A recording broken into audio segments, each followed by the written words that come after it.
Hello everyone, and sorry for this small delay we had in starting our event. My name is Danai Koltsiva. I am a lawyer and political scientist and the former co-vice president of Transform Europe Network, to which I am also extremely grateful for doing me the honors to moderate today's discussion. First things first, let me welcome you all to our webinar, which is titled Trumpism as the New Normal. Understanding it means defeating it. And this is precisely what we will try to do tonight. Today I have here with me, well, not here, unfortunately, but on the screen, a group of really prominent scholars and intellectuals, each of who comes from a different discipline, and who will jointly help us deepen our understanding of the outcome of the recent US elections. More specifically, I would like to welcome and thank on behalf of everyone at Transform Europe for their acceptance of our invitation, Klaus Dörre, Professor of Labor, Industrial and Economic Sociology at the Friedrich Schiller University in Jena, Germany, Nancy Fraser, Professor of Philosophy and Politics at the New School in New York, USA, David Harvey, who will join us later, Distinguished Professor of Anthropology and Geography at the Graduate Center of the City University of New York and Director of Research at the Center for Place, Culture and Politics in New York, USA.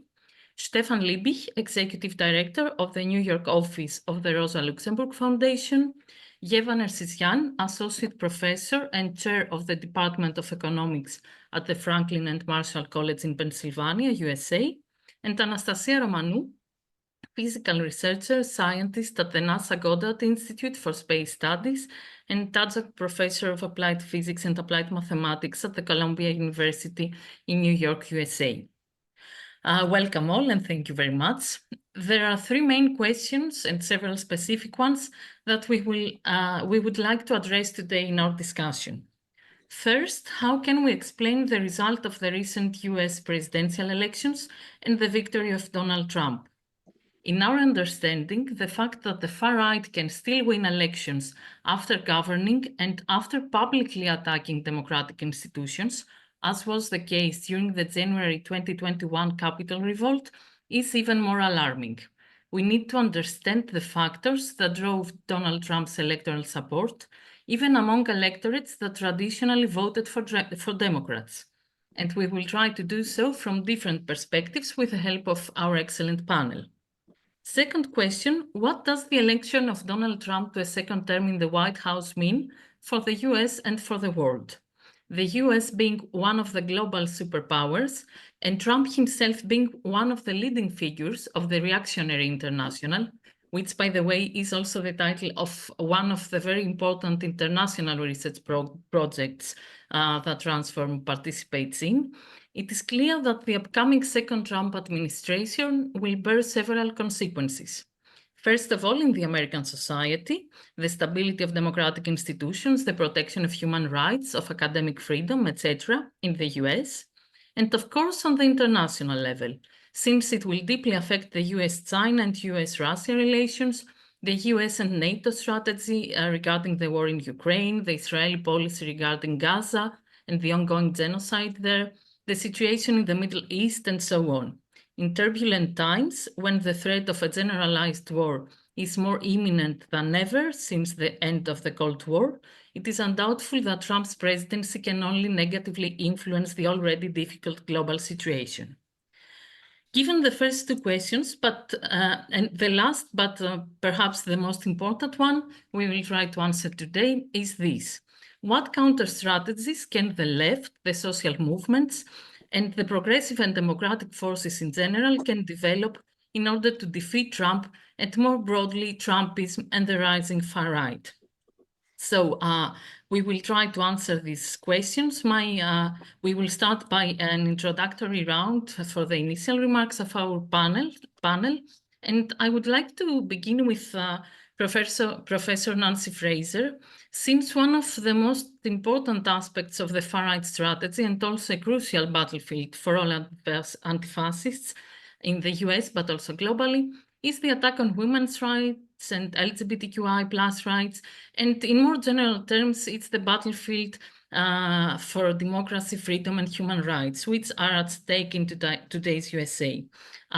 This was already the case even before Trump's election on several levels, but I think the election of Donald Trump will only make the situation worse.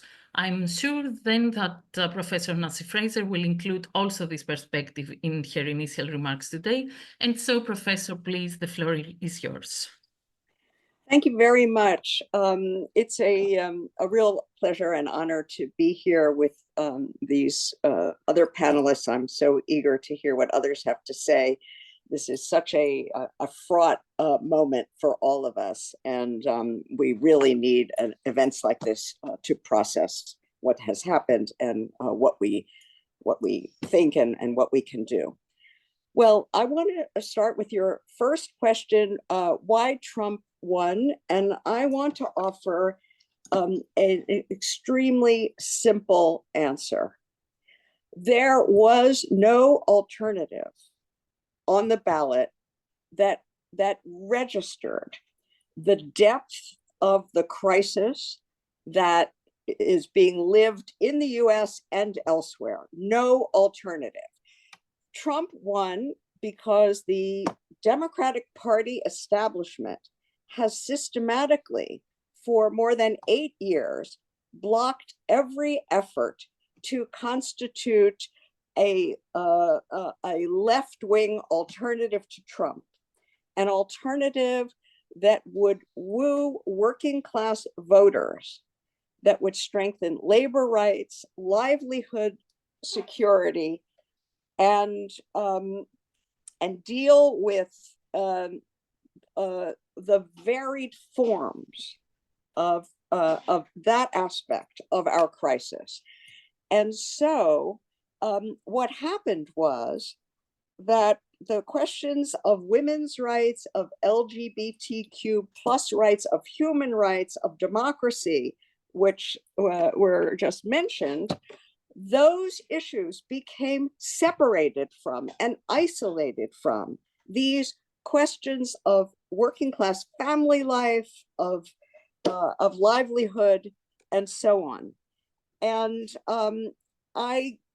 a long time ago, in 2016, 2017, coined the expression progressive neoliberalism to describe what it meant to separate these pressing questions of women's rights and LGBTQ rights, democracy, human rights, and so on, to separate all of that from these other questions of working class social reproduction. And it's for 3 successive electoral cycles, 2016, 2020, and now 2024, the Democratic Party has doubled down on its progressive neoliberal strategy and essentially ceded that large and growing segment of the electorate that is focused on the social reproduction of the working class, has ceded that to the right. The Republican Party turned out to be, let's say, more democratic, small d, than the Democratic Party. They actually allowed a working class insurgency, and we'll get to Trump in a minute, of course, headed by someone who is not at all a true friend of the working class, but that party actually transformed itself in response to this crisis. It actually listened to voters. The Democratic Party did not. In 2016, as you know, they installed Hillary Clinton and did using every trick in the book to shove the Bernie Sanders campaign off the ballot. They did the same thing even more boldly in 2020 when Sanders was quite well ahead in the primary and Biden was nowhere. They did a deal, I'll go into all the details, but in South Carolina, as it turned out, everybody, all the other candidates suddenly dropped out and endorsed Biden. This was a well-orchestrated anti-left strategy. And now in 2024, Biden, as you know, took a very long time to decide not to run. And when he did finally decide, simply anointed Kamala Harris. So once again, avoiding any possibility for an open primary fight in which the left would have a chance. From my point of view, this is 8 wasted years when we could have been building an alternative to Trump. Whether that alternative would have won the presidency in any of these elections, we can't know. Perhaps not. Perhaps at least not the first time. But there would have been a process underway to build an alternative. And that has essentially been truncated, been stopped. So to repeat, only the Republican Party through Trump has registered the depth and of this crisis. They have done it in a distorted way, right? In a selective way, disavowing the climate dimension of the crisis, for example, blaming immigrants, Mexican rapists, women without children, trans people, the scapegoat du jour, whoever pops up, blaming everyone except the true culprits here, which is financial capital and what I called cannibal capitalism in a recent book. So that's my short answer to the why. And what can we expect? My short answer is a very unstable interregnum situation, because I don't believe that Trumpism in the United States, perhaps anywhere, is actually able to consolidate itself as a stable and durable policy regime, governance regime. It's filled with its own imminent contradictions between what Ross Douthat recently called the populist wing, represented by Vance, J.D. Vance, the incoming vice president, who wants some kind of very conservative pro-working class policy that would strengthen the safety net and so on, but block immigration and deport people and so on. But that wing is also in a contradictory way allied to what Douthat called the dynamist wing, and that's Elon Musk. These are the two sort of most influential people at the moment, Musk and Vance, and they are not on the same page, right? Musk, cowboy capitalist, he's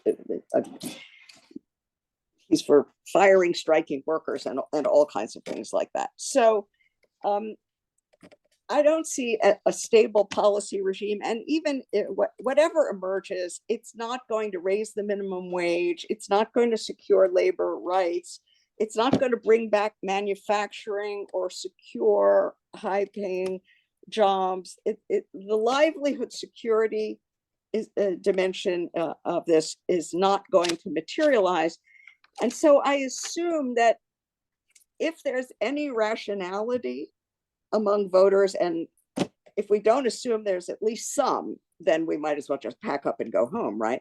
If there's some rationality among voters, at a certain point, they will realize that this option is not delivering what they wanted. So an unstable, chaotic time, not only in the United States, but globally, because we are seeing as a tremendous exacerbation of geopolitical instability at the moment.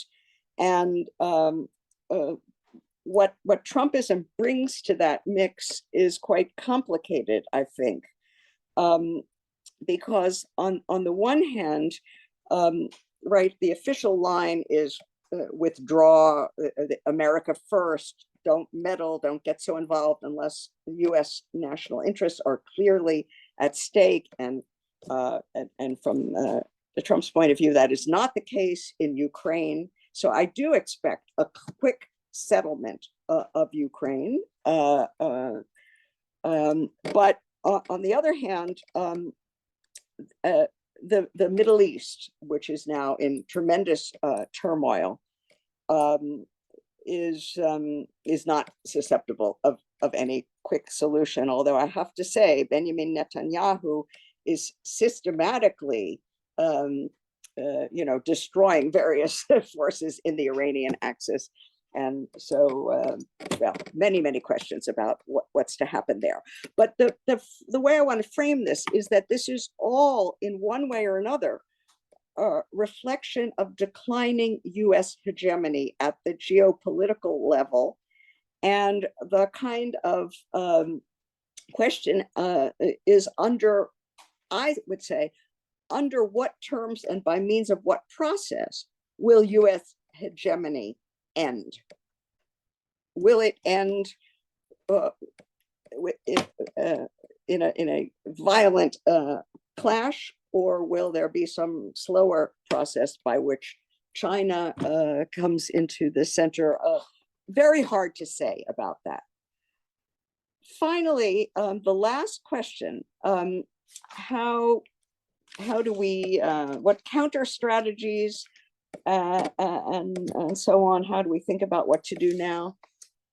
It follows from what I said on the first point, that that we need viable left-wing alternatives to Trumpism in the US and to various Trumpist-like formations elsewhere.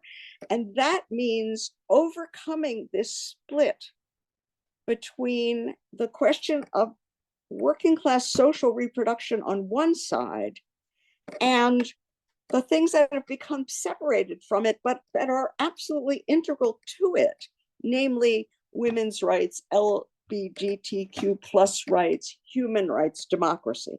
You cannot win elections today in the United States, certainly, and I suspect elsewhere as well, by simply ranting on and on about how terrible Trump and Trump-like figures are, by simply ranting on about how they violate democratic norms, violate human rights. All of that is true. But if you don't talk about the crisis of social reproduction in all of its forms, then this rings really hollow and makes sense only to those fractions of the population that actually don't have to worry about social reproduction crisis because they're sitting pretty. They belong to that professional managerial stratum, if not to the ultra rich. And so they care about these things. But for everybody else, these things must be connected up. And we have to figure out how to show voters why women's rights and livelihood security go together, why these are not juxtaposed competing opposites, but why you can't have one without the other. Okay, that's basically my spiel here, and I'll give the floor to the next speaker. Thank you very much. Actually, the way you closed your initial comment helps me very much make the bridge with what we are about to discuss with Professor Yeva Nersisyan, since at least in Europe, but I think also as long as I'm able to follow the news also in the US, in the aftermath of the US presidential elections, some tried to explain Trump's victory as a reaction to the, let's say, too much, according to them, focus on human rights and then on the so-called woke agenda. But others, as you did also in your speech, and I personally agree, said that it's the economy stupid, let's say, that explains the electoral support for Donald Trump. So I think the exit polls, the data from the exit polls agree, since a large percentage, almost 1 out of 3 voters, said the economy mattered most in deciding how to vote. And also almost half of the voters said that their family's financial situation was worse off than it was 4 years ago. And the voters expressed more support, more trust in Donald Trump to handle the economy than to Harris. So I think that Yeva is the right person to help us understand the economic context in which the recent election took place, but also to somehow explain to us what we can expect from the new Trump administration on this level, because of course, saying that you will represent the working class is quite different in Trump's case than actually doing so. So Yeva, please, the floor is yours. Thank you. And I very much agree with everything that Nancy just said. Although if we think about the rise of Trump and Trumpism, I would actually date it back much longer. So I wouldn't just go back to the past 8 years. I would go back to the presidency of Bill Clinton and the presidency of Barack Obama, who sort of, put that final nail in the coffin of the Democratic Party as we knew it, the party of FDR, right? So yes, there were the immediate economic concerns. There was the problem of inflation and so on. But I think, as I said, this is just a result of Democrats moving further and further away from the party of FDR, the party of working class people, and becoming the party of the professional managerial class, the party of the relatively affluent workers, if you will. So for instance, one group that voted overwhelmingly for Kamala Harris were the people whose household income was more than 100,000, right? That's one group that they won. And in 2016, Democrats lost a lot of the white working class people. So a lot of people who voted for Obama twice, then turned around and voted for Trump. And in 2024, they lost a lot of the working class people who were not white, right? The Latino working class people, the African-American working class people, and so on and so forth.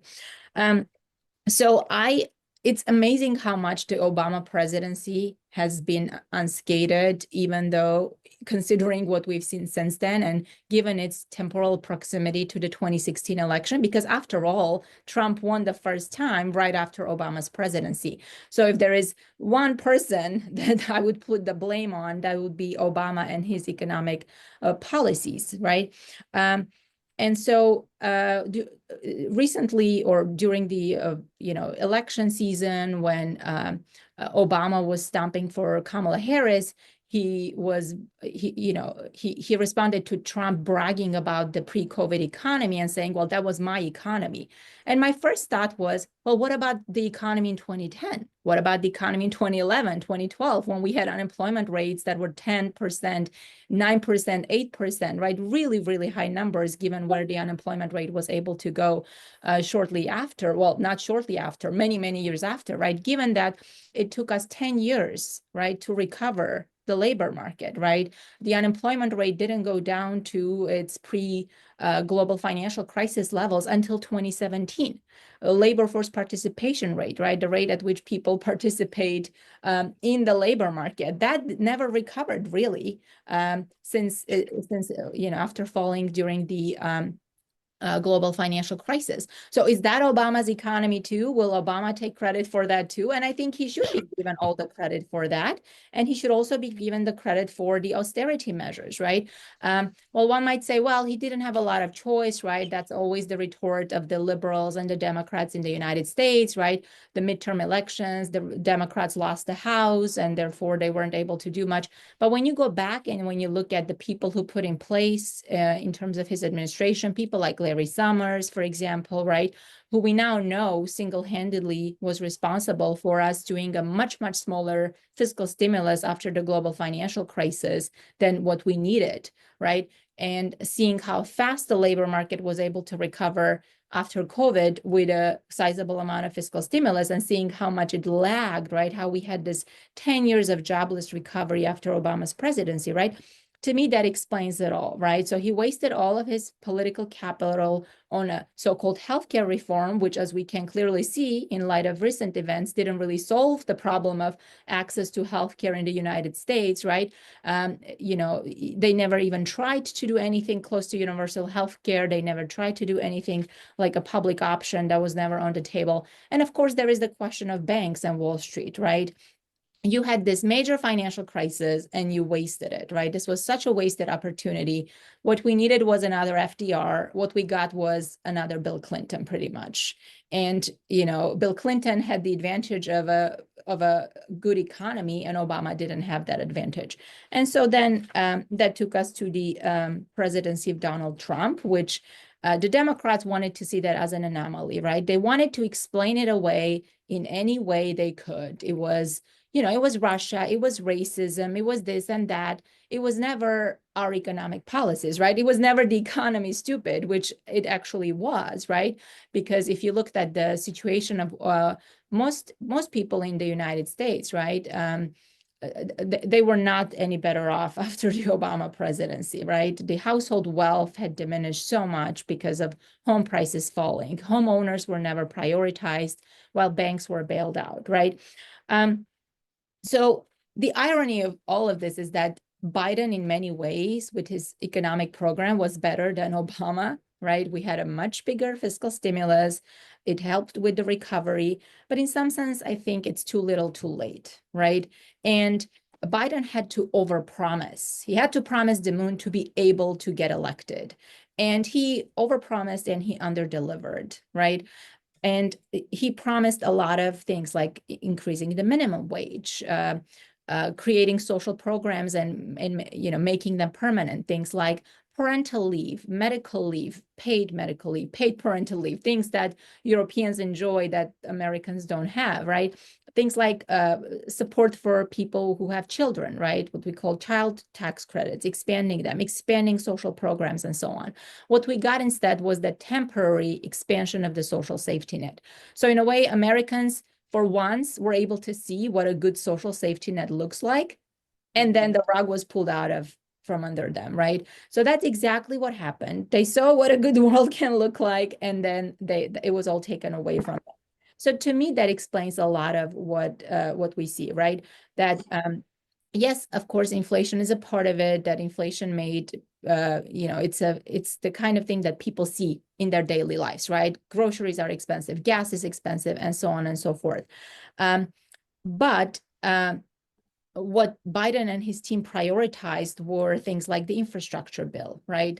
Something that's going to happen over the next 10 years, right? Something that doesn't give an immediate benefit. So it's not a bad thing, but it's a good thing. The US economy very much needed more investment into infrastructure, but it's not the kind of thing that's going to improve people's lives immediately, which is what something like the minimum wage would, right? A lot of political capital was spent on sending people $1,400 stimulus checks. And of course, I'm not downplaying the importance of stimulus checks for people during COVID and people who are in need. But if you think about the minimum wage, right, it's $7.25 in the United States. If it was raised to 15 as it was promised, it would take a worker 6 weeks to earn those $1,400 stimulus checks, right? Just 6 weeks, you would earn all of it, right? And of course, this would be the kind of pre-distributive change that would be permanent and that would lead to wages overall rising, right, in the United States, which they didn't do. And the way they didn't deliver it was so silly, right? They just said, oh, we can't include it in this package that we know is going to pass because this parliamentarian said we cannot do it. And the parliamentarian, everybody was like, who's a parliamentarian? Nobody knew that position existed unless you were maybe a political scientist. You didn't know that was a position that existed. And this is not an elected person. If Biden actually wanted to do what he wanted and the parliamentarian stood on the way, they could have just fired this person and appointed somebody else who would okay it. It was done in such a way that it just it was very, very ridiculous. And then there was, of course, the student loans, which they kept promising that they were going to forgive, and they didn't do it.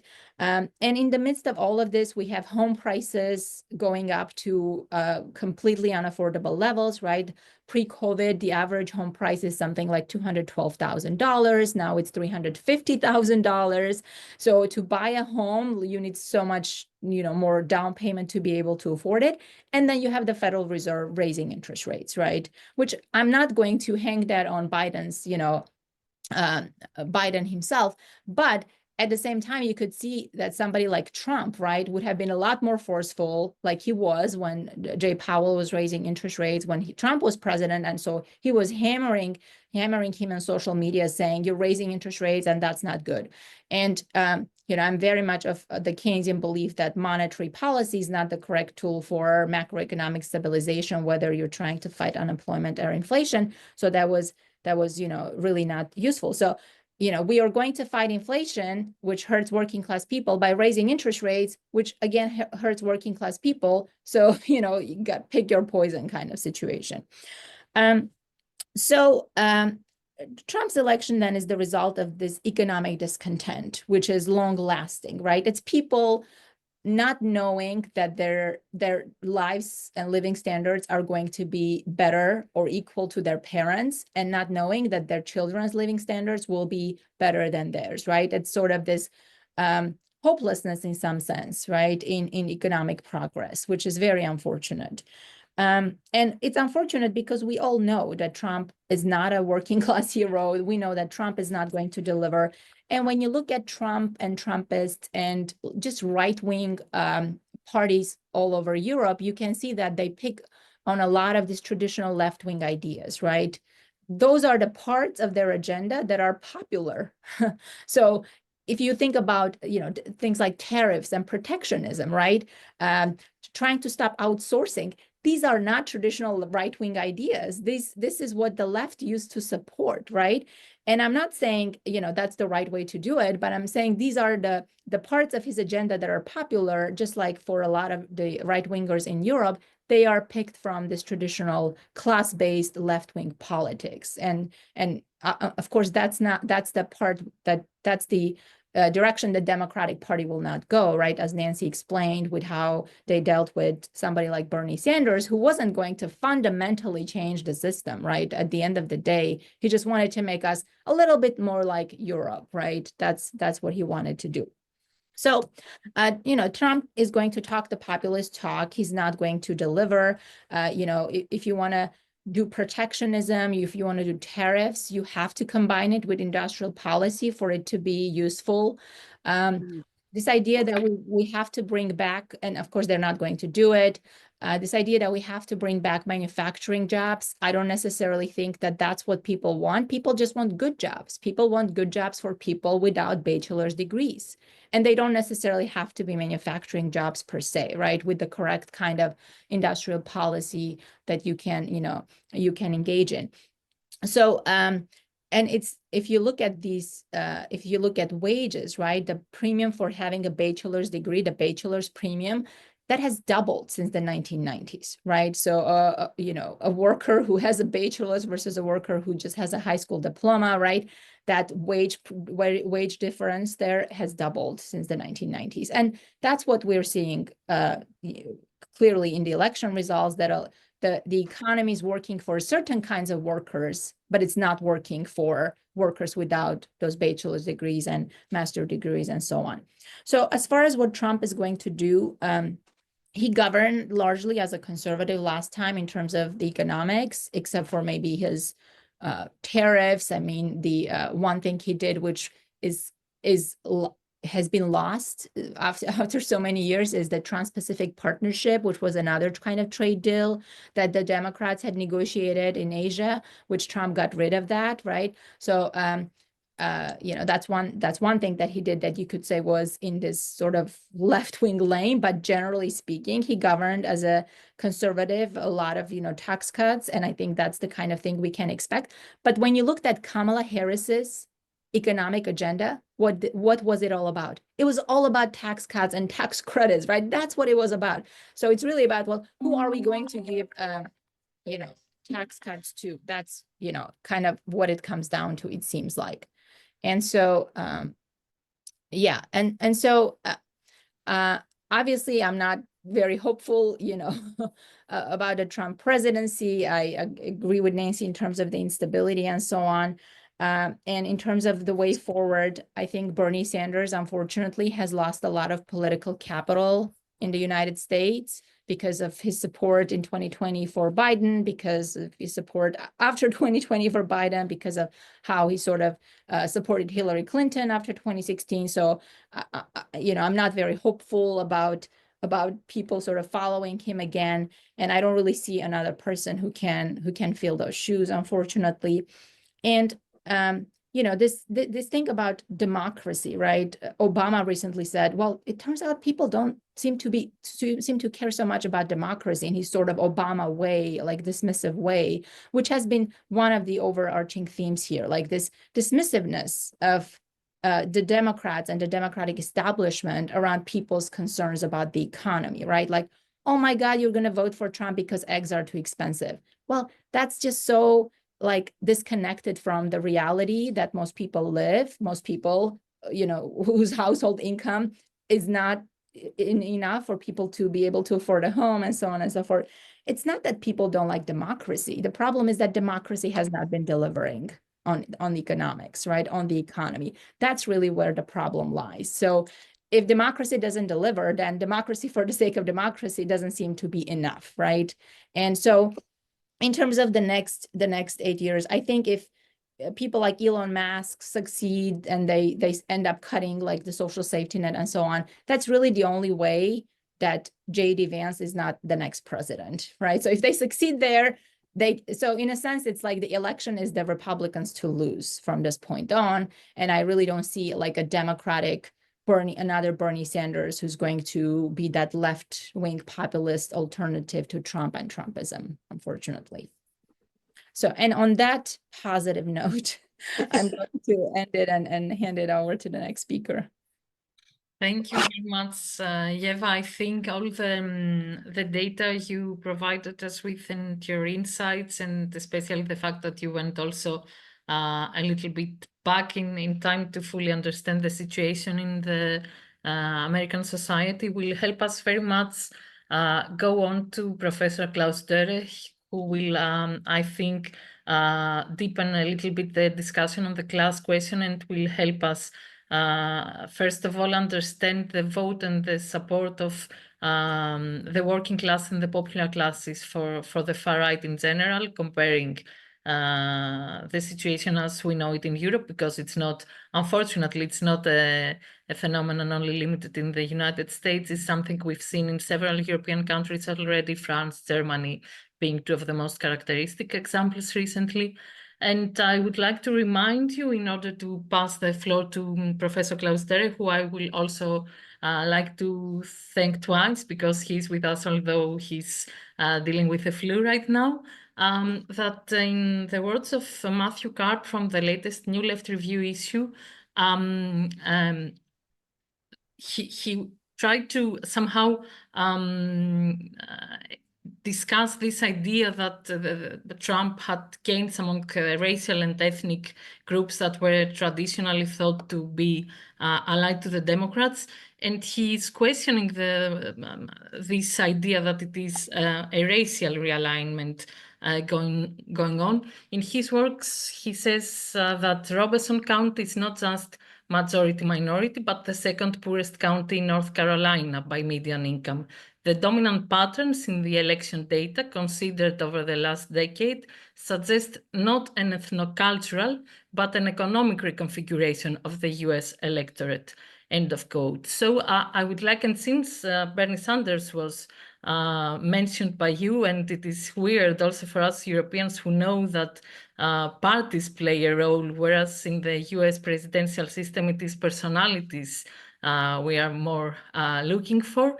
When asked about this support of the popular classes for Trump, Bernie Sanders commented, I think it was on NBC, and I also quote, "If you're an average working person out there, do you really think that the Democratic Party is going to do the much, taking on powerful special interests and fighting for you?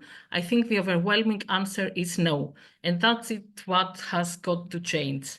So I will now give the floor to Professor Klaus Terre for his comment. I think he will help us deeper understand this, let's say, working class support for the far right, or what he has described as a far right revolt of the working class. Klaus, the floor is yours. Okay, hi everybody. I have 10 pages. I know that it's impossible to present 10 pages in 15 minutes, so please, Danai, stop me after 15 minutes, yes, and you can get the paper, and I can say something in the discussion. My topic today is the overrepresentation of workers among the voters of the far right formations that we have seen in many countries in recent years. My thesis is that the revolt of a radical right, as we are currently seeing worldwide, is showing a tendency towards Bonapartist democracies. Unable to assert their concerns in the form of organized democratic class struggle, parts of the subaltern classes, particularly male workers, are delegating the representation of their interests to the radical right.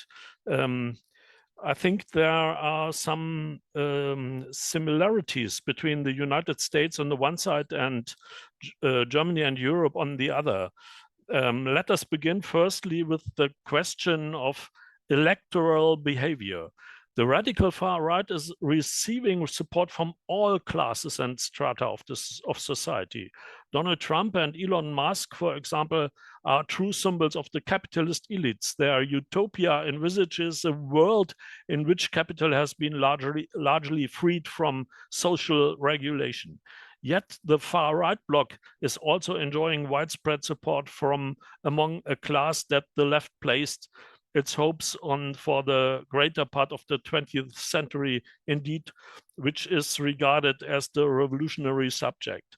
For white male voters in the US, Donald Trump is a kind of vademecum because he has ingeniously identified and capitalized on the social shame of an entire group, as Ali Hochschild, I hope it's right, Ali Hochschild explains in her book Stolen Pride.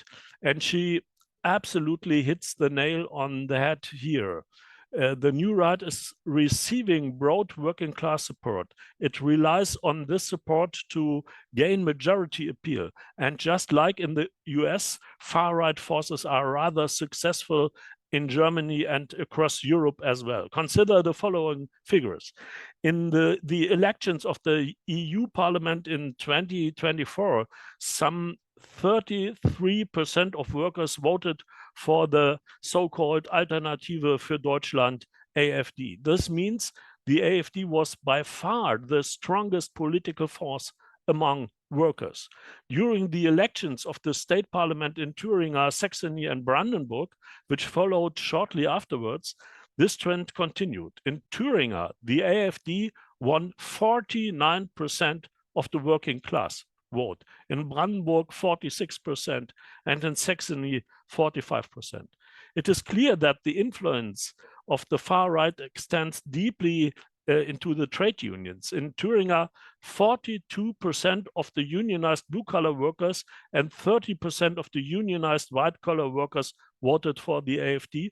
Support for the far right was significantly lower among the non-unionized blue and white-collar workers. That's a catastrophe, yeah? And we may establish in Germany the influence of the radical far right today extends well into the active core of the unionized workforce. Does this mean that far right parties are on course for becoming the true workers' parties? The unmistakable answer is no. The AfD, for instance, essentially has a free market agenda, and yet the ideologies of the new right and their political arm are proving to be masters of ambivalence. They reconcile what appears to the politically incompatible. In order to make sense of this, we need to specify who exactly the workers are. And here we come across a second parallel. Both in Europe and the US, workers are generally regarded as a disappearing minority. And indeed, production workers do represent a minority among wage earners in the US and Europe alike. But if we approach this from the perspective of class analysis, meaning if we also include nurses, checkout staff in supermarkets, or the qualified medical assistant to a doctor's practice in the working class, it is a different matter. Those classes, depending on wage labor directly or indirectly, still make up the majority of work-centered societies. Irrespective of their social self-positioning, however, the working class by no means represents the socio-economic center of society. Production workers in the early industrializing countries in particular are among the major losers of globalization. According to the IMF, the reasons for this include technological change, digitalization, the corresponding replaceability of workers, the market power of large corporations, and the eroding cohesive force of trade unions. The privilege of internationally operating corporations to select their staff from more than 3 billion workers, the majority of them subject of precarious employment and working conditions, entails negative blowback effects for workers in the old capitalist centers. They suffer the consequences of a fierce competition for production sites and the related offshoring and outsourcing strategies, and of the corresponding pressure on wages and working conditions. Adding to these factors that cause fears of downward social mobility are the current price hikes and real wages losses. Due to rising rents and energy and food prices, the real net income in Germany, meaning the money one is left with after bills have been paid, has continuously failed to keep up with the price increases despite high pay settlements in collective agreements. 2023, some 6 million people in Germany were unable to afford the cost for rent, mortgages, a one-week vacation, or a family meal at a restaurant. This constitutes the kind of problem raw material that the far right is able to exploit, even in Germany. The subjective forms of processing inequality reveal a third parallel between Europe and the US. Ali Hochschild reconstructs a deep story of the Tea Party movement followers, which we also find at least in a similar form in Germany and several other European countries. In large part, our interviews reveal a deep story that the responding workers perceive to be the truth. Whether left or right wing, they feel like they are patiently waiting in line at the foot of a mountain of justice. Against the backdrop of globalization, German unification, and mass unemployment, this deep story has constantly been fed new problems which demanded new sacrifices from those who have to stand in line. This is particularly true for employees in the new Länder, the former GDR, who witnessed the collapse of the GDR economy and radical structural change, waiting patiently for the promised alignment with West German living standards. European financial and so-called refugee crisis have added new twists and turns to this deep story. Accustomed for decades of the factual constraint of empty public coffers, the government's crisis management has now evidently generated funds in abundance. First, to rescue ailing banks and struggling public finances on the southern European periphery, then for more than 1 million refugees who reached Germany in 2015. Since then, standing in line has become pointless in the eyes of many respondents. This feeling is reinforced by the fact that the overall economic situation seems to have improved significantly. This has brought an end to a period of frugality, not least among younger employees, especially in the eastern part of the country. However, little of the economic boom is reaching the many who have waited for so long. This is reflected in the subjective worldviews we encountered, the subjective sentiment, which is expressed in the electoral behavior of workers who vote for the radical far-right parties, was described quite accurately by French sociologists Beau and Pierre-Loup during the late 1980s as a feeling of being dishonored. For the most part, the empirical findings of these two French colleagues also apply to the industrial workforce in Germany and other European countries today. Workers are haunted by the feeling that their work is no longer adequately recognized by society. They feel as if they have been made invisible and dishonored. In the public sphere of media and political discourses, they hardly ever feature, nor do their professional activities or their way of life. No one takes any notice of them, except perhaps as a disappearing species, or by the poor and by the precarious workers as a privileged worker aristocracy. This brings us to the fourth and last similarity between the US and Europe. The widespread sense of not being noticed or recognized is another problem raw material the far right is exploiting. Evidently, the masterminds of the new right and their mouthpieces have succeeded in establishing a meta-narrative in the everyday consciousness of workers that serves to ethnicize social class conflicts.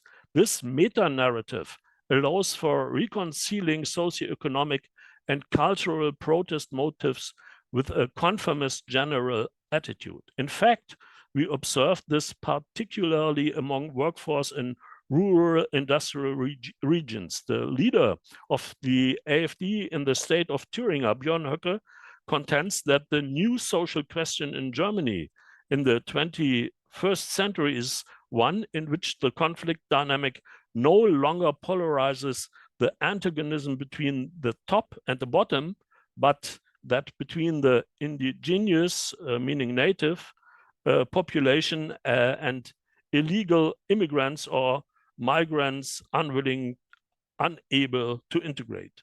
The main problem for the far right is the supposed immigration into the welfare systems.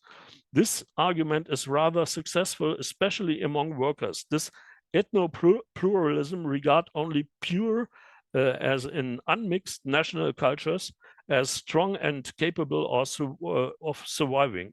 It is gaining mass appeal because it addresses real protest motives. What Beau and Pierre-Loup wrote about the workers at a Peugeot factory is still true for a sustainable part of those who sympathize with the AfD or other forces even further to the right today. Foreigners become the focal point in a multi-layered threat scenario, the subjective side of which consists a fear. It is a fear of the future and of social marginalization and non-recognition. Shall I stop? Or okay. The widespread dissatisfaction with 2 minutes. 2 minutes, okay. I will hurry up. The widespread dissatisfaction with unfair distributional relations is reflected in a typical form of thinking that can be interpreted as a distort class interest. Dichotomic consciousness nationalist ideas about causal relationships and reframing of the problem of security are constitutive of this form of thinking. What is significant, however, is that both distribution-oriented and community-centered thought patterns are deeply rooted in the everyday consciousness of the workers and the employees surveyed, albeit with different weightings. It therefore makes no sense analytically, that's important, it therefore makes no sense analytically to pit cultural against socioeconomic explanations for right-wing populism or radicalism. Both dimensions are always present in people's consciousness. Subjective notions of conflicts concerning distribution and recognition form of cognitive double structure, so to speak. In absence of transformative developments, the systems of government, not only in North America and Europe, will increasingly develop towards Bonapartist democracies. Theories of Bonapartism become interesting once the tension between capitalism and democracy openly emerges without a resolution of this tension inside. Contemporary right-wing Bonapartism is a reaction to the inability of the ruling social bloc to meaningfully compensate for the blowbacks of market-driven globalization, or more broadly speaking, the failure to help bring about a long overdue eco-sociological sustainability revolution. I'm coming to the end. The radical far right response to the blowback effects of globalization with nationalism, to increasing inequality with an ethnization of the social question, to the ecological crisis and climate change by denying or downplaying the threats to refugees and migrants with isolation and deportation fantasies, and to the spread of libertarian values with anti-feminism and a return to social Darwinian performance ethos, as well as an exclusive national culture. The radical far right has occupied all these lines of conflict. All internal disputes aside, it is managing to act as a mosaic right. We had the term of mosaic left by Hans-Jürgen Urban, who is a left-wing trade unionist. But now we have a mosaic right in which every grouping has a specific role. Its rebellious authoritarianism heightens its assertiveness if needed by violent means. And all this makes appealing to workers who no longer trust the left. Indeed, the fact that they are delegating the representation of their interest to a far right that ultimately aims at the elimination of all forms of workers' power is the great tragedy of our time. Thank you very much. Thank you very much, Klaus, and sorry for being strict with the time, but we have a big and very interesting panel. I will now move on from the question of class, which I think we now understand a little bit better, to the question of climate. And in my view, it's not two distinct topics, since one of the ways in which the far right in the US and elsewhere manages to turn the class question in its favor is exactly by distorting the discussion about the climate emergency and by making use of the existing problems of the mainstream way in which the ecological transformation is pursued, more in the direction of greening capitalism rather than actually responding to the social problem as well and going into an overall socio-ecological transformation. On the other hand, even right before the elections, the US suffered one very important natural disaster. It was the Milton hurricane that hit Florida in October. But also this is often now, more and more often, and natural disasters are more and more impactful, and their consequences burden much more those exactly those who have restricted financial means. So I think we were discussing before opening this this webinar with Anastasia Romanou, to whom I will now give the floor, about how the new Trump's term in office will change again the direction of the US policies regarding the climate. We all remember that Trump withdrew the US from the Paris Agreement on climate change mitigation, and it is only reasonable to assume that his policies will be in the same direction during his new second term in the White House. So I think Anastasia is the right person to go a little bit deeper on this question. Anastasia, the floor is yours. Thank you very much, and thank you for inviting me in this great panel. I'm very glad to be here with you and listen to the other co-panelists and their input on the times that we are living and their analysis, obviously. Here I am. I'm a climate scientist, and I will start by saying that this is the second year in a row that we are going through record top warm temperatures across the world. We are in the US, actually, for 12 consecutive months. We are above 1.5 degrees above pre-industrial levels. So we've blown out that threshold that we have, the psychological, but also very important threshold of 1.5 degrees that we have been talking about. Water resources around the world are running low. Wildfires are rampant. We had, just a few weeks ago, we had wildfires in the eastern United States, outside Boston, cities like Boston, in New York, in one of New York's parks, city parks, had a wildfire happening, and that's because of the extreme dry conditions that we are experiencing. Okay, in that backdrop, we need to deal with climate change. We know that we have to deal, as humanity has to deal with climate change, the climate crisis, the climate catastrophe, as it's being called. But not only because it is a financial risk, as we have seen, and you mentioned the catastrophes before, the hurricanes just before the elections, but it's material risk, obviously, but more importantly, threatens Earth systems, all Earth systems, the mental risk to life on the planet and even humans. However, I will echo what Yeva said before. Trump was not elected in a vacuum.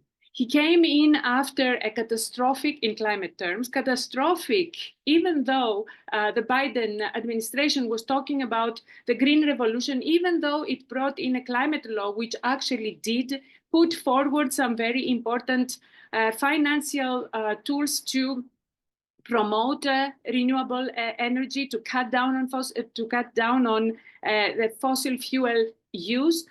Nevertheless, it was the administration that oversaw record amount of oil production.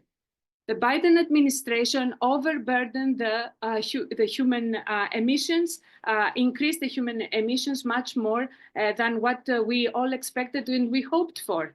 And very recently, they went to the United Nations, for example, the highest court, and they argued against increased legal obligations for the countries which are fighting the climate emergency. So that doesn't really ease in part. Now, people who live in devastated areas, like, for example, even North Carolina and South Carolina, which were considered safe, climate catastrophe safe areas, they are seeing this dual language, and they are recognizing that the Biden administration was saying things differently, but putting money more to green capitalist projects, like, for example, big solar and big wind turbine, wind farm mills and offshore developments, much more than, and not to the people who actually are experiencing the risk, experiencing the trauma, experiencing all the devastation from climate emergency. So Trump, though, will come in and he has a full agenda. And we've seen his agenda, and we think that he will follow the agenda that he had in 2016, which he will for the most part. However, we have to remember that the world is also different from 2016 in a lot of the topics that you discussed, in women's rights, in labor rights, in social rights, but it's also different in the climate state where we are. So Trump will refocus Americans' energy policy around fossil fuels. We know that he's going to open up the federal lands for increased oil and gas leases. He said that he will create a new council for national energy that will oversee and completely control any kind of permitting, production, generation, distribution, regulation and transportation of any form of energy in the US. We know that he has in his agenda nuclear startups, these small nuclear reactors that he is promoting, and also maybe some geothermal companies. Artificial intelligence is playing a huge role in his administration, and which has already started from the Biden administration, actually. But at the same time, Trump will cut off the Inflation Reduction Act, which is this climate, the Biden's climate law, which was, as I said before, it was an important law, and I'm glad it was put forward. It was put forward with the support of the Democratic left in the Democratic Party. But still, this was not enough, obviously, because it, as I said before, it channeled money only to big capitalist projects. Trump will take a lot of money from this the climate law, and that will hurt renewable energy transition, and particularly renewable energy and electric vehicles that he seems to be all the time talking against them. Now, how is that going to affect Elon Musk, and how that gap is going to be bridged? I don't know yet. I don't think we know yet. He said that he will undermine, and we know that he will because he did so in 2016, all federal laws about the environment, Clean Air Act, Clean Water Act, and regulation that promotes reducing emissions from and penalizes emissions from power plants, protection of endangered species, air and water pollution. So he wants to regulate everything, and therefore that's why he will promote the elimination of the Environmental Protection Agency, which is the body that oversees and monitors pollution, but also ensures, especially in areas where we have large minorities. At the same time, they will, and he also, very disturbingly, he's turning against US climate scientists in the National Oceanic and Atmospheric Administration, the National Weather Service, and all those who actually not only research, but also put out the word of what detriment his policies are going to bring to the American public and the world and the entire natural system, actually. He will channel money, as I said before, to corporate projects which are interested in fossil fuels, but also the green capitalist transition. He has a big influence over the justice system, and Republican attorneys will be targeting states, but also institutions which are committed to net zero goal, so that will make this much more difficult. But also, he will take the United States out of international agreements, like the Paris Agreement. He did that before in 2016. He will do it again. But also the UNFCCC, which is the United Nations Framework for Climate Change. And that is actually the body that oversees and enables the international collaboration, the Green Fund and other very important projects that will help bridge the gap between the developed and the developing world. The developing world who is not responsible for these emissions and the greenhouse effect, the global warming, but yet they're paying the price today, and they're being asked to not develop as fast in the same way as the Western world did. So there is a radical shift in the American policy when it comes to regards to the climate, understanding and solving the climate crisis that will bring a fallout, and that will have unexpected and expected outcomes to the communities and the societies, as well as their system. But at the same time, it opens up the door for big reaction, for the organizing of at the state level, at a national level, and the national level, different communities of people like labor unions, like workers, like students, scientists, and policymakers, to actually bring in to oppose the actions of the Trump administration. And that is very important. Why? Because the world, as I said before, is not the same as 2016. First, there has been a lot of money invested already in green projects, so we can't go back. He cannot take everything back. The rest of the world has been doing a very important effort. Europe, China, India, they are doing an effort to actually find ways to decarbonize. And so they are not going to be going back so easily, although the capital forces will also there start playing a bigger role.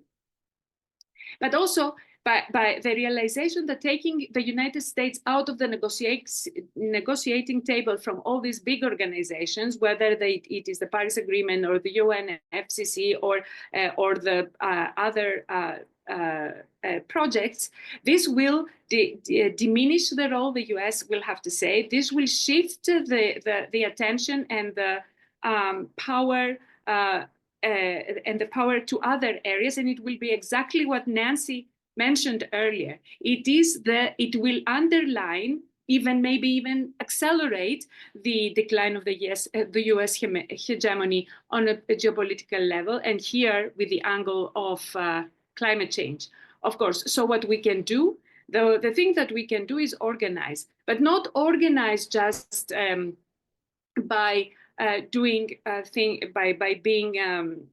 being members of organizations, but actually very actively and very vocally, and I would say aggressively organize against this attack that we are going to be witnessing. Ralph Nader had a very nice article recently, and he was talking about in Counterpunch, and he was talking in Common Dreams, and he was talking about how the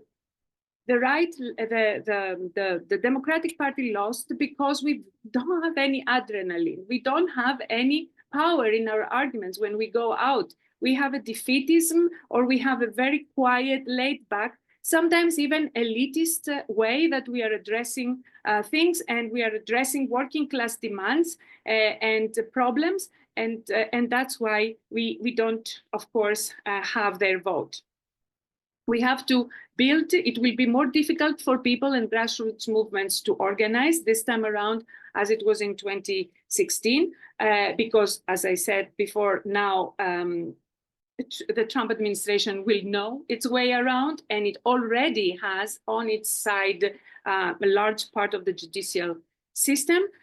But we have to reject top-down profit-making and inequality increasing regulations, the type that Biden administration proposed. We need bottom-up solutions. We need to understand that if there's going to be a green transition, it will come from the bottom, from the people. It would have to be controlled by the people and undergo the social planning and the democratic planning. We need energy justice as well as climate justice and energy democracy. And this is the time to take the action. There is no time to stay back and wait for it. We can only fight this fake populism that Trump has promoted in his and won the elections, as many of you have said, if we can actually prove that it is fake and that we have a better answer to this. We should not only try to survive based on purely defensive struggles. We have to organize and build and a better movement, find who our allies are within the Democratic Party, are also outside our Democratic Party, and adopt a socioeconomic agenda that puts people needs above the corporate interests. We have to reclaim the nature commons like air, water, and land. Let's not forget land, because that's a big grab, and land grab is a big problem of our time, and it is underlying all the climate change itself. But also put energy commons as actually what it is not a commodity. It's a right, a human right, And I believe that it's going to be an uphill battle, but it will be a fair battle. Thank you for your time. Thank you very much, Anastasia. I think that after the first 4 interventions we have established, each one of you has said, maybe in different words, that somehow the mainstream perception that wants the question of democracy, the question of human rights, the question of feminism, the question of climate, being somehow separate, being only on the level of self-understanding, of ideology, of conscious of the people, and the material questions, the questions of social reproduction, being totally separated from that, is not true, is not correct, and that the way for us, for the left, the way to move forward is somehow to be able to combine all these questions and all these struggles. I'm sure we will come back to that in the discussion. I would now like to give the floor to Stefan, who was patient enough to wait for his turn. I hope that Stefan, first of all, being European living in the US, in his role, in his capacity as the head of RLS in New York, but also in his experience, his long experience in foreign affairs and international politics, will be able somehow, first of all, to help us European gain a more, let's say, a better perspective, a perspective that fits our own perception and our own experiences in the US situation, but most importantly, to also open a little bit the scope of this discussion. Already others, particularly Nancy, did so in their intervention. It would be nice to have your view, your input as well. Stefan, the floor is yours. I will try that, Danai. First of all, thank you for having me at this panel, and I want to thank the other panelists too for their contributions. I want to start with that November 5th was like the first election for me here in the US, and it was a bitter day. It was a really sad day. Even though I can say a lot about how much the Democrats have failed, I have to say I was really disappointed about this defeat for people who fight for democracy, for human rights, free media, justice, the fight against man-made climate change, indeed for all those who fight for decency. We already discussed a broad array of topics, and I want to wrap it up with foreign policy. Although I will start with, I think foreign policy was, in my opinion, a minor factor here in the elections for the most Americans, but it will have enormous consequences for the rest of the world. Why do I think it was a minor factor? I will just talk about the 2, let's say, main wars we are seeing right now at the globe. Ukraine was not a major issue in the election at all. Not even the Republican talking point about how the invasion in the south, so they mean the migrants coming through the Mexican border, would be worse than the invasion in a faraway country like Ukraine, that didn't even play a relevant role in the debates.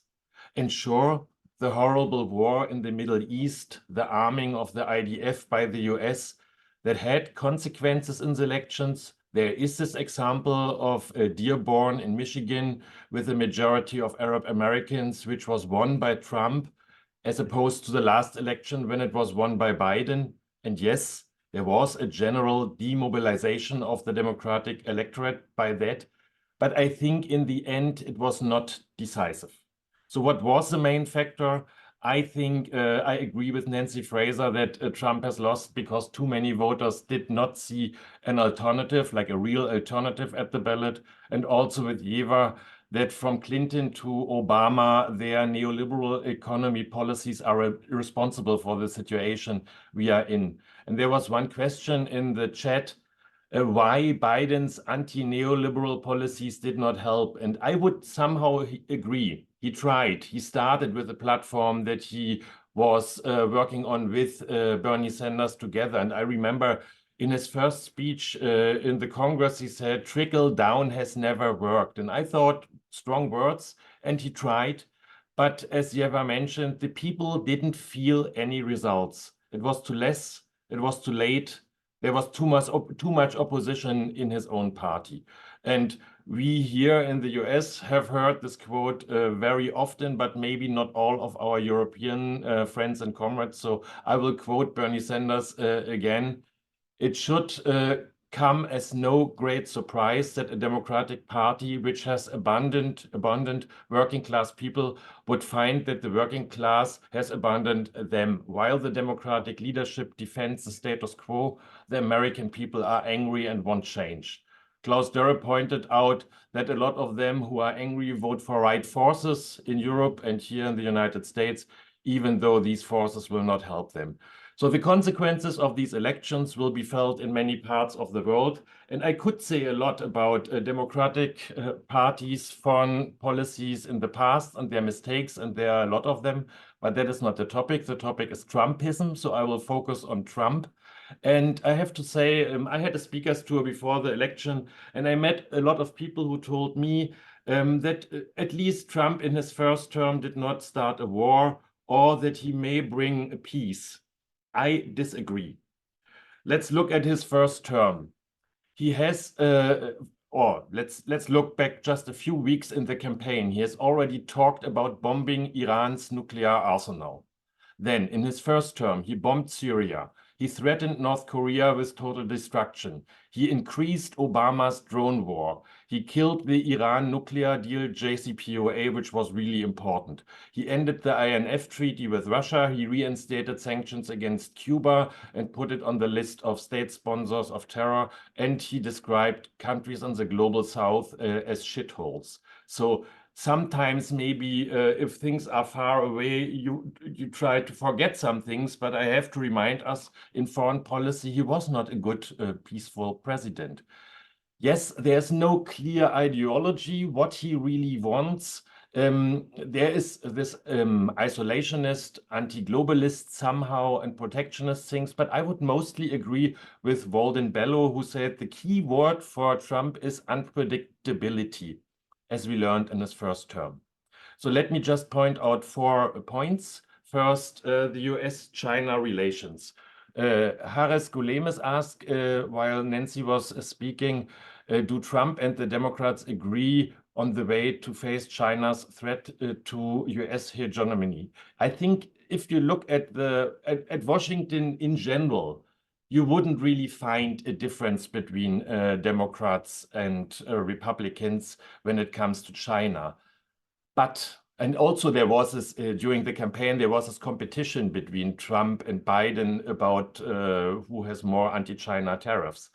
But the Biden White House has also managed to restore some stability to avoid a hot war.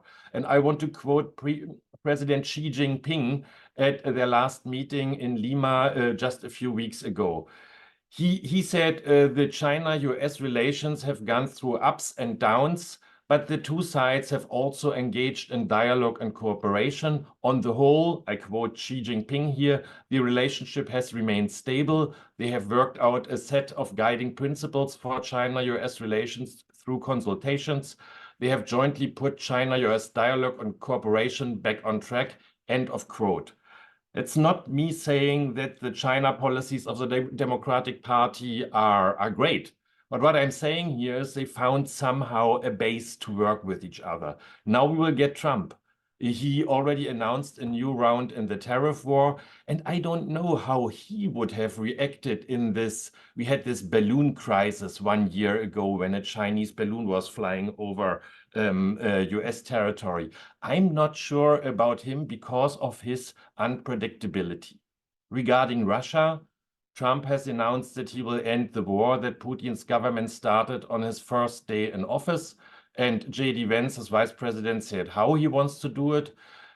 Quoting J.D. Vance here, Trump would sit down with the Russians, Ukrainians, and Europeans and say, you need to figure out what a peaceful solution looks like. The Russians would keep the land they took, and a demilitarized zone would be established along the current battle lines, with the Ukrainian side heavily fortified to prevent another Russian invasion. Russia would receive a guarantee of neutrality from Ukraine. It won't join NATO. Although I believe that the Harris-Walz administration would also have worked behind the scenes for a ceasefire, as they too could not sustain the arms shipment in the long run, which cost US taxpayers a lot of money. This total ignorance of sovereignty of states and borders, that is typical for Trump, and it's not a good sign. Looking back in his first term, he already proved it by recognizing the Western Sahara as part of Morocco, or the Golan Heights as part of Israel, and by moving the US embassy to Jerusalem. So yes, there may be an end of shooting, which is always a good thing, but the price is very high. And in his way, it causes more risks for the future in the world in general. Third point, Middle East. I think Trump and Netanyahu will work hand in hand in the war in Middle East. His choice of US ambassador to Israel is a foretaste. Mike Huckabee says that all the land between the river and the sea belongs to the Jews. He's against a two-state solution. He says that Palestinians do not even exist. There may be deals and agreements in the future, but I'm sure none of them will help the people in Gaza or the West Bank. Just like in the last Trump administration. And his son-in-law and former chief negotiator for the Middle East, Jared Kushner, praised in February, when the war already started, the very valuable potential of Gaza's waterfront property. And he suggested that Israel should remove civilians while it cleans up the strip. So as much as I can understand Arab Americans' anger at the Biden-Harris administration, Trump won't make things better, on the contrary. And a final word on Europe. You don't have to be a friend of NATO, and I am not, to realize that Trump's de facto termination of the mutual assistance article, the Article 5 of the NATO treaty, massively changes the security situation on the continent. So Trump said that it's one of his make-up stories. One of the presidents of a big country once asked him if the US would still defend the country if it was invaded by Russia, even if it didn't pay. And then Trump said, no, I wouldn't defend you. In fact, I would encourage them to do whatever the hell they want. You got to pay your bills. So he just said he would ignore the core of the NATO. And this does not make, even I don't like the NATO, this does not make the European continent more peaceful. We can already see that Germany and Europe is rearming massively, and diplomatic approaches like we had in the Cold War, even when Afghanistan was invaded by the Soviet Union or Grenada was invaded by the US, in those times it was possible in the OSCE, CSCE, Helsinki process, that they did talk to each other. Now all these things are not on the table anymore. Such processes are mocked, and that's not a good sign for the future. Anastasia mentioned already all the things that will happen in climate policies here at the United Nations. If he would leave the UNFCCC, then it will be really, really hard for the US to come back, because he would need a supermajority in the Senate, and I don't see how this could ever happen. So what Trump wants is not a more peaceful world. It is a world where the US does not have to abide to international treaties or take responsibility in international organizations. He still will expect loyalty, and he will be unpredictable. The only positive thing I can think of, avoid to ending so depressed, is my hope that he and his friends with their actions will create a global counter-movement that does not accept Trumpism or Mileism or Orbanism or Meloniism, you name it, and as a new normal, and that this lays the groundwork for defeating it. I underline what Nancy Fraser and Klaus Dörrer said, that should combine the fight for workers' rights and for feminism and LGBTQ, etc. And also with Anastasia, it should be aggressive. And with this, I will end. Thank you.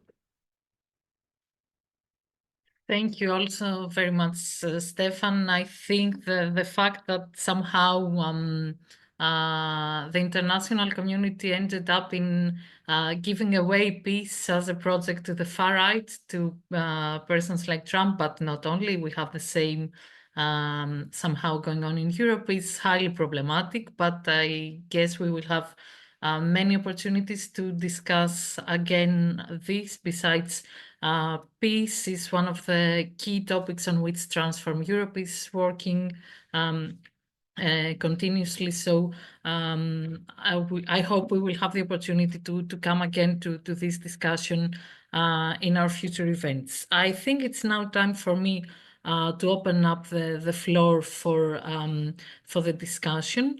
And I want to thank the audience for taking the trouble to getting to posting the questions in the Q&A box. Those who are addressed to someone particularly, I will say so in order for you to be able to answer directly. I will start by those questions and then move on to those who are for everyone to comment on, so that we can have a second round of comments from your part. I think that the question of Charis Golemis was already partly addressed by Stefan, but since it was directly addressed to Nancy, I will read it out. Charis asked whether Trump and the Democrats agree on the way to face China's threat to the US hegemony. Do you want Nancy to respond directly?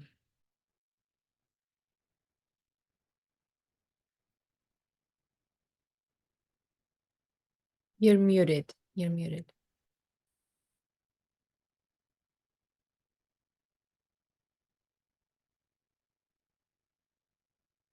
You have to unmute from the Zoom.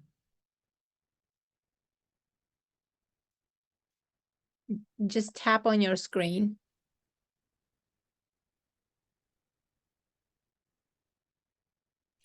Sorry, I'm not using my regular computer. I don't know what I'm doing. Okay, I just wanted to say that I wanted to not to disagree with the overall thrust of Stefan's views about this, but I do want to introduce a nuance that could be important, and that is that I think that as you rightly suggested, Stefan, the Biden policy, the Democratic policy, has wanted at all costs to keep the economic cooperation going. It doesn't have the sort of intense kind of zero-sum focus that Trump's rhetoric has, that, you know, what they get takes away from us kind of thing. But they have raised the issue of Taiwan in a way that has been extremely disturbing. You remember Nancy Pelosi made a spectacularly disastrous trip there. So I think that in terms of the register of economic competition on the one side, and that of what you might call the one country, two systems problem on the other side. The Democrats have been, I think, more provocative on the second than Trump. So I don't know what to make of that, but maybe that aligns with the Trump foreign policy notion of trying to not get so involved militarily, but just insist on economic supremacy. That's all I wanted to say on that. Thank you, Nancy. Yet another question to you. I think I will combine two questions that are similar. The question from Transform's president, actually, Marga Ferre, is how the contradiction between those two fractions of USA capitalism you mentioned, meaning Vance versus Musk, could be resolved, if so. More authoritarianism is what we saw in the 30s in Europe to resolve this contradiction. This is one characteristic of successful authoritarian movements that we saw in the 30s, that they get rid of their contradictions, let's say internally, for example, even with threats or violence. So somehow, could you please elaborate more on how you can see these two fractions, these internal contradictions being resolved? I don't think it will come to violence on that contradiction, because I think that simply the populism will give way to the hyper neoliberalization of Musk. I don't, as I said, I don't think that Trump will actually implement the kind of pro-working class policies that he suggests he might. He will displace them onto the anti-immigrant stuff. But I think that if not in the exact form that Musk is promoting, that side will dictate the larger economic policy of the country, for sure. Thank you. Yet another question for Nancy. Will the creation of new social movements or the development of specific digital tools be effective in our fight, or would it be more productive for us to reform and revitalize existing institutions and traditional tools? Perhaps the growing appeal of the far right to young people is linked with the advanced use by Trump's campaign and Trump himself of social media, instead of relying on traditional forms of campaigning, let's say door to door. Well, I'm embarrassed to say this, given that I used to write about the public sphere, but I don't feel I know the answer to this question. I don't understand, and you can see I can barely operate Zoom, so I have no idea. I mean, the common sense answer is both and. Why is this a choice? But no, you'll have to get specialists in communications theory to answer this question. Okay, maybe we put a pin on that and come back later in the comments you will all make when addressing the questions that are addressed to everyone. So one last question for Nancy before entering the round of questions that are addressed to all of you. You said that the US far-right in government would not be able to consolidate its power because of its contradictions. But one characteristic of successful authoritarian or fascist, we already. I think I read. Yeah, we repeated that. Sorry. So let's move on with questions who are addressed to all, and I propose that I read all the three of them and then give you all the floor in one after the other to comment anything you feel like, both on these three questions and anything else you heard from the first round of interventions, so that we have a second round of remarks. First questions. Which are the primary factors contributing to the inability of the anti-capitalist left to garner the votes of the working class? Second question. The intellectual left went silent, only reproduced the same discourse of media and neocon against Trump. Now everybody talks about inequality and working families' deteriorated conditions, and how that was forgotten by the Democratic Party.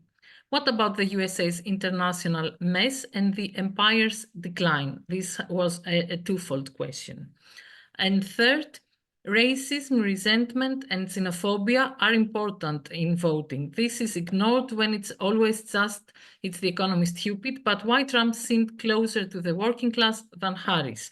Why didn't Biden's anti-neoliberal policies convince anyone when it comes to convincing policies for working class women? Let's say on the same argument, there is someone who comments that class analysis is rather restrictive and says, in addition to class analysis on focus on the white male working class, should we not also focus on the values propaganda used by Republicans to mobilize religious people, including both Protestant fundamentalists and Catholics, among them many Latinos opposed to abortion rights? This crosses class lines. I think that we have, an overview, several several questions on several topics. I think I can start the other way around, the opposite way you took the floor in the first round. So I will start with Stefan for his comments. Before giving you, Stefan, the floor, I want to say that we tried to contact David Harvey through various channels. We haven't been able to do so. I hope it's just a mix-up, you know, with the date or the time of the webinar, and nothing, let's say, urgent has come up. So, Stefan, the floor is yours. Okay, I want to start with why the anti-capitalist left did not better. And since I'm still feeling like a guest here in this country, I don't want to comment about the left here, even though I have a lot of opinions. Maybe in 2 years I will start to do this. But I can talk about the left in Germany, because I'm a member of the left party in Germany now since around 35 years, and I've seen a lot of ups and downs. And I would say there are, besides some internal fights that are boring, there are two major fights that we didn't do in a very good way, and they are somehow connected. So in my district, where I was elected in Berlin-Prenzlauer Berg, in the middle of Berlin, you have a lot of educated, smart, beautiful people who are very much interested in all the topics we like climate change, feminism, LGBTQ rights, etc., etc. And that's great. And they voted for me. They elected me to the Bundestag. That's wonderful. But one of my closest friends was running in another district in East Germany, in Sachsen-Anhalt.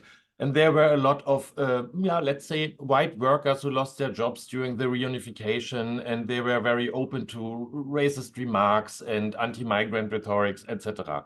And we were not able to bring these groups together. There was a stupid internal fight that caused a lot of damage, like who has the right answers. And this is why I underlined Nancy Fraser's remarks, because of course, the main cause for all of it is capitalism, and we as a left party should fight capitalism and not make these terrible, put the kids who are fighting against man-made climate change against these workers who lost their job nonsense. And that was for us in Germany, for the left party in Germany, I think a lot of our mistakes. The second point, racism, feminism versus economical questions here in the US elections. After the US election, I listened to a lot of people who gave descriptions why the Democrats have lost. And yes, I think racism and anti-feminism are relevant points in the decision-making of a lot of people. But I would always look who is saying this and why. Because sometimes you see people who say this just to not open up the debate for real anti-capitalist policies. So, and then the thin line you have to work on is to say, yes, I still think the economical question is the main question, but that doesn't mean that I don't see that there are racist and anti-feminist points that are relevant for the election. And the third point, there is a big difference between Germany and the US when it comes to the religious right. We do have them, but they are not as influential in the elections.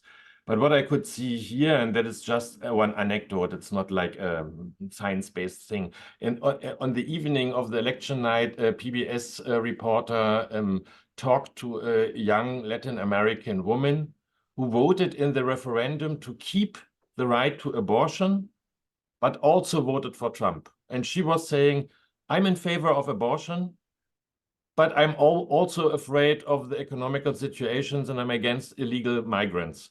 So the hope that the Democrats had, and I had too, to be honest, that a person who was more on the side of women who fight for the right of abortion would, at least in the states where you have these referendums, get any support out of it. That was obviously wrong. The people made a decision between the one thing and the other thing, and those are my 3 points. Thank you.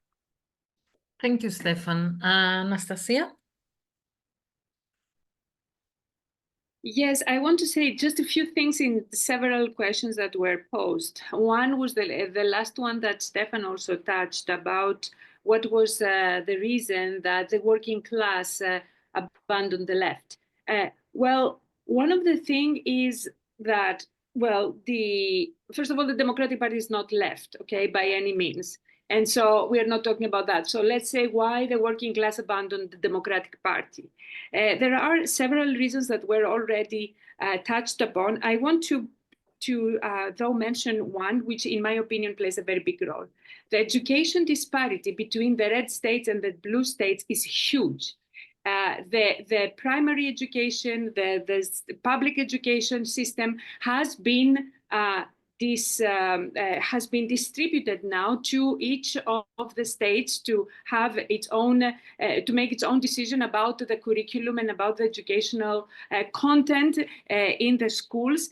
And therefore, you will have states, for example, in the South, where the students never visit a science museum, where, for example, evolution is considered a theory, Big Bang is considered a theory, and things like, and of course, climate change is considered a hoax.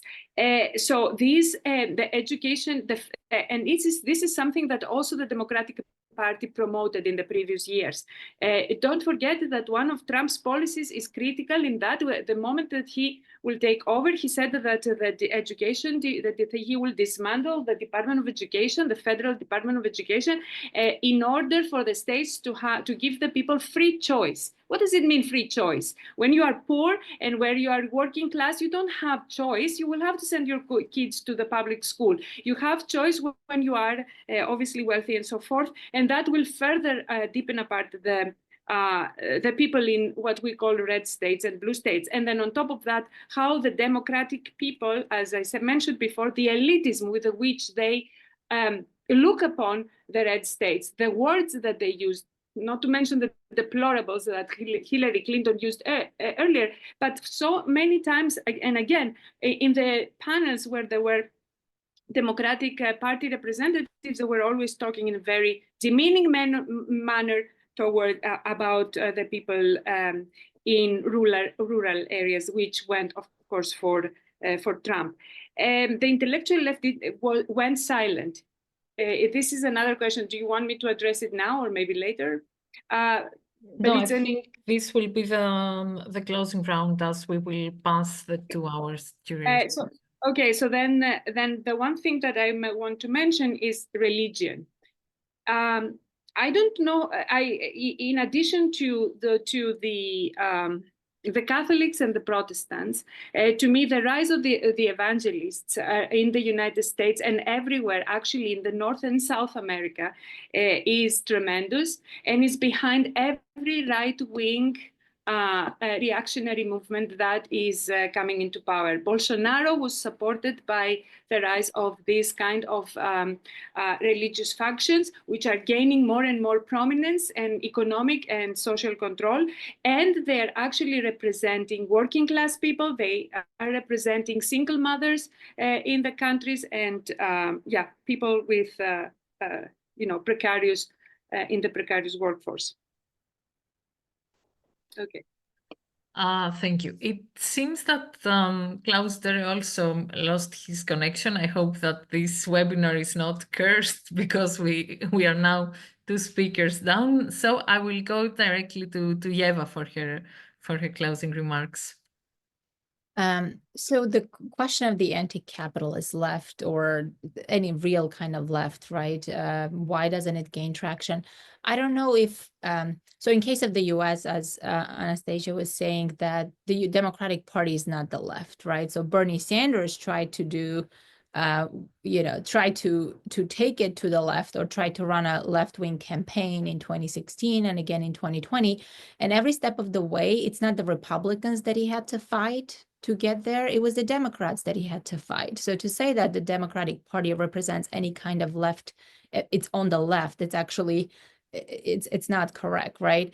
And so a lot of the debate and discourse in the US has been around cultural issues. And you can say that, of course, the Republicans have been playing this cultural game for a very long time, but so have the Democrats, right? So I think what the two parties have decided is that instead of focusing on the economy, it's better for the establishment of both parties to just focus on cultural issues. And this is this is not something that's new. Thomas Frank, in his famous book, What's the Matter with Kansas, talks about that, right?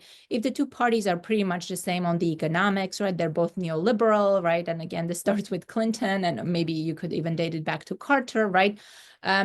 Then people are just going to vote their cultural interests, whatever they think those may be. And the question of racism or even religion, it's not like suddenly Americans became more religious. Those forces have been in effect for a very long time. And it's not like people have become more racist. I think there are a lot of measures that look at this question, a lot of surveys, and people have actually become less racist, And so the fact that people are still voting for these far-right parties, to me, it's not because they're more racist. It's because they think that whatever is considered the left party has abandoned their economic interests. And in case of the US, that's very prominent.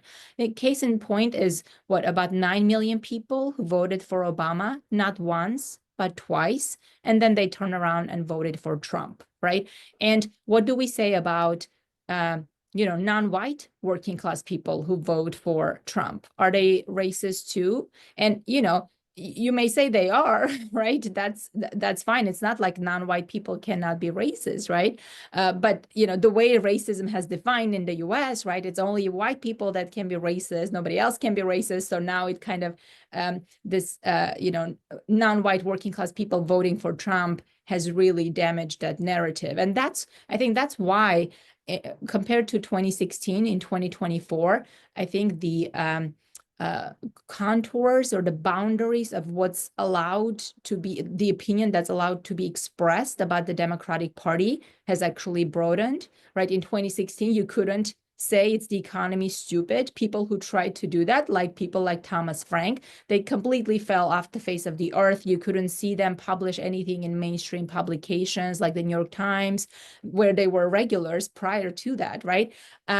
In 2024, surprisingly, more people are able to say that it was about the economy, it was about the Democrats not delivering and moving far away from the party of FDR. So in that sense, people are more willing to say that now.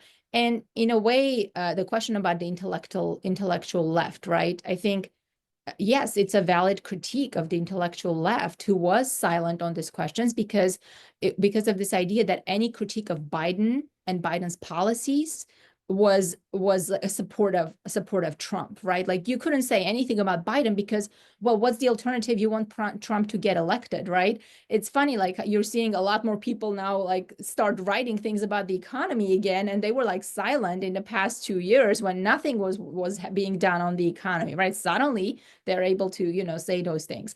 So yeah, and this idea that Biden in any way was anti-neoliberal, right? That's the case I was trying to make. Yes, there were some small changes, right? It was more of this centrist, incrementalist kind of policies. So they overpromised and they didn't deliver on the important economic issues, and the people voted them out appropriately in that sense, right? So I don't want to be an economic determinist, although I'm an economist, so I see economy everywhere in that sense. But I think it's still the most important explanatory factor. And one last thing, and I will finish on that, is that you can see that the establishment would rather have somebody like Trump than allow for somebody like Bernie Sanders, right? We saw that in 2016 in how the establishment tried to like not allow Bernie Sanders any chance. 2020, especially, as Nancy mentioned, right? That's exactly how it went down, with Obama basically calling everybody and saying you have to drop out because we have to coalesce around one centrist candidate. Otherwise, Bernie Sanders was going to win. And even what you see in France, right? What happened was that the French left wing mobilized, right? They were able to get voters to vote for them. And then what did Macron do? He decided that he would rather make a deal with the far right then allow the far left or the left in general, broadly speaking, to have any say on who's going to be the prime minister, right? And they are, of course, reaping the consequences of that right now. Yeah, I'll stop with that. Thank you very much. Nancy, do you want to take the floor for your final remarks? Sure. Again, I agree with so much of what's already been said, and I'll just add a couple points here and there. On this question again about racism being a factor in its own right, it's not just the economy, stupid, and so on. You know, I mean, there are a couple of things I want to say. First of all, I want to agree with Klaus. I'm sorry he's no longer with us. About the sort of inseparability, really, of these questions. It's somehow we're following capitalist ideology when we think that the economy and the culture are separate. The interactions are complex, but they are systematic, and we can't accept that these are choices. But having said that, I want to say something about Harris's campaign slogan, "We're not going back," which on its face sounds like a brilliant rejoinder to Make America Great Again, right? Where there are two different views about temporality. But just think about "we're not going back." The assumption is some people have gone forward and are, you know, and are determined not to be pulled back, but other people experience it that they have already gone back, and that this is a zero-sum competition, that right, that they're trying to, both sides are saying the others are trying to pull us back. So it sets up a division within the working class, and I want to endorse Klaus's definition that we cannot equate the working class with white guys in factories, right? That it's a diverse, heterogeneous group that today is a majority of service workers and even lower level management workers and so on.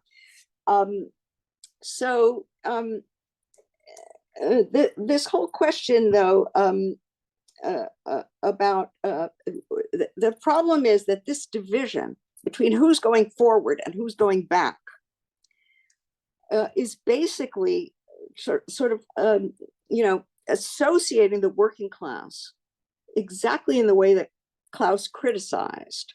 And then when we talk about how we need reflection today about class analysis and the economy, again, that is equated with why did we lose the white workers in the Rust Belt? Much too narrow way of talking about all of this. And that's what I think the intellectual left has to do, has to really develop the conception of the broad heterogeneous working class and show the ways in which race and gender are not alternatives to class. They are structural divisions, non-accidental, systemic structural divisions within this broad working class. That's how we have to think about it, in my opinion. Just one more point about democracy. I think we should talk about the question of mobility, social mobility, and so on. And these phrases, "we're not going back, take us back," this is all about the threat to the experience feeling that social mobility, which has been always a huge part of the social contract in America. You don't, become socialist revolutionaries. We'll make sure there's mobility. That's been the contract, but it's dead now, the contract. Of course, we don't see the revolutionaries, unfortunately, but all right. So what did I want to say? Democracy, just one quick word about democracy. I mean, you can see that I'm kind of in a rage, not against Trump and the people who voted for him, but against the Democratic Party. And the spectacle of these people going on and on about democracy while they shut down every protest against Gaza. There has been a revolution in the United States an authoritarian coup d'etat against the ability to protest. Our campuses are, you know, authoritarian, anti-protest. I dare say, I shouldn't say open air prisons, but something like that. I don't know what the right word is. This is not just the right wing. Last point about religion. American Jews, and I think Jews everywhere, and I am one, are facing a major crisis over whether and how it is possible to be Jewish if you're an anti-Zionist, right? I mean, this is a kind of a new historic moment for Jews all over the world, and that is an interesting development, and one that might have some positive outcome, the possibility of anti-Zionist Judaism. It's interesting. Okay, I know that's very disconnected, but lots of thoughts provoked by this very rich discussion. Thank you very much, Nancy. Thank you very much, all of you, for your participation. Your really excellent and insightful remarks. I believe that our audience, and particularly those coming from Europe, are now much wiser. I will not attempt to make an overview of what was said. I will only highlight once again the need not to distinguish between our struggles for social justice, for human rights, for democracy, and for climate justice, and the need for a real alternative to close the discussion the way Nancy opened it 2 hours ago. I want to thank you all for staying here. Wish a nice evening to the Europeans, a nice afternoon to those of you who are in the US. I want to thank Tatiana Moutinho and Angelina Giannopoulou for the silent moderation, and Steffi Tsagazipara for the communication of this event. And make sure to check Transform's account on YouTube, where the video of this webinar will be posted soon, and hope to see you in our future events very soon again. Thank you all very much.